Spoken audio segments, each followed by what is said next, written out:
Hey guys, welcome back to another video. In this video, I'll discuss my theories and questions I had after watching the new Marvel movie, Eternals. Okay, so let's start with the theories. As we know, there are sets of Eternals on each planet. An example of a planet would be Titan. Now, Titan would be full of Eternals, but they would still be a chosen set by the Celestials. I want to discuss who these Eternals would be.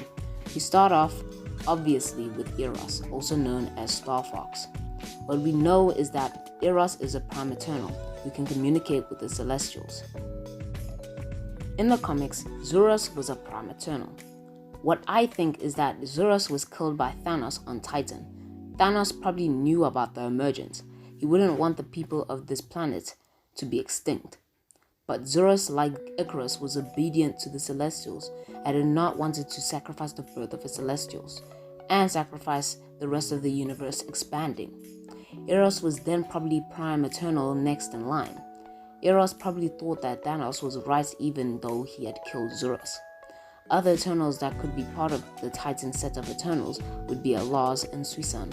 My question is, how did Thanos and Eros came to be if all the Eternals are synthetic androids? We will probably get an explanation towards that in the future. In the post-credit scene, we see Pip the Troll alongside Eros. He is a major clue towards Adam Warlock, because in the comics, Pip attended a lot of Adam's Avengers and journeys. Now let's talk about the Ebony Blade in the second post-credit scene. The Ebony Blade looks to have symbiote-like movements. Marvel Studios could interpret this as Gore the God Butcher's sword as well used in the comics, which was also used to slay the Celestial Nowhere by Null. This could have big implications for the symbiote hive, which we'll probably get an explanation to in Spider-Man No Way Home. Blade or Morbius. By the way, the guy who talked behind David Wingman was Blade, confirmed by Chloe Zhao herself. This links to Morbius, which I hope in the post-credit scene we can see this all intertwined. Let's talk about the judgment Arishem was talking about at the end of Eternals. I would love to see the Universal Courts for Judgment in the MCU, just like in the comics. There were other Celestials and there were Watchers. Okay, so in the comics, Gaia offered the fourth host 12 of Earth's finest mortals, proving humanity's worth. Gaia was one of the elder gods who'd materialized on Earth before any life appeared there. She and her brother Chthon inhabited Earth's land masses, affecting geological patterns. This might go down something like this with Cersei on Judgment Day. She'll probably show them the strongest Avengers that she knows.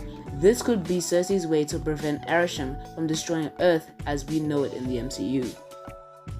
Now let's dive deep into questions that most of us asked after watching Eternals. Does it mean that the Eternals will try to prevent the MCU from ever expanding? Because if they prevent emergencies, more galaxies cannot be created.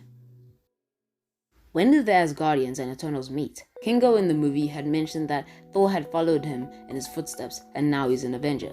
In the comics, the Asgardians and the Eternals did try to fight off the fourth celestial host of Earth, but they were easily defeated.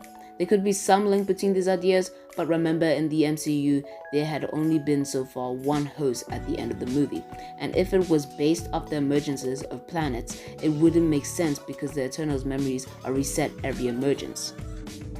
Where were the Avengers throughout the movie? Because this emergence was certainly an Avengers level threat. Surely someone like Strange should have known this, right?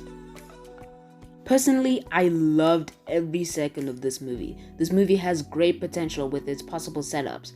Guardians of the Galaxy Volume 3, Thor Love and Thunder, Blade, Spider-Man No Way Home, and Morbius. Let me know what you thought about Eternals in the comments below. Thanks for watching and bye.